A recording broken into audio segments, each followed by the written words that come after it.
میرے پاس آیا اور اس نے اس امر کا علم مجھے ہو گیا۔ اس نے مجھے بتایا کہ آپ صلی اللہ علیہ وسلم کے ساتھ حاملہ ہوئی ہیں،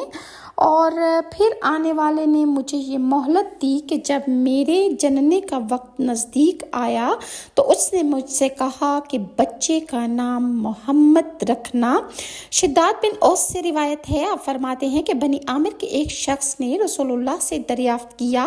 کہ آپ اپنے حال کی حقیقت بیان کریں، تو آپ نے فرمایا میرے امر کی ابتدا یہ ہے کہ میں اپنے باپ حضرت ابراہیم کی دعا ہوں اور اپنے بھائی عیسیٰ کی بشارت ہوں، اور میں اپنے باپ اور ماں کا پہلا فرزند ہوں، اور میری ماں دیگر عورتوں کی نسبت ثقیل حمل سے حاملہ ہوئیں، اور میری ماں نے حمل کا ثقل پایا تو اپنی ہم صحبت عورتوں سے اس کی شکایت کی، اور پھر میری ماں نے خواب میں دیکھا کہ ان کے بطن میں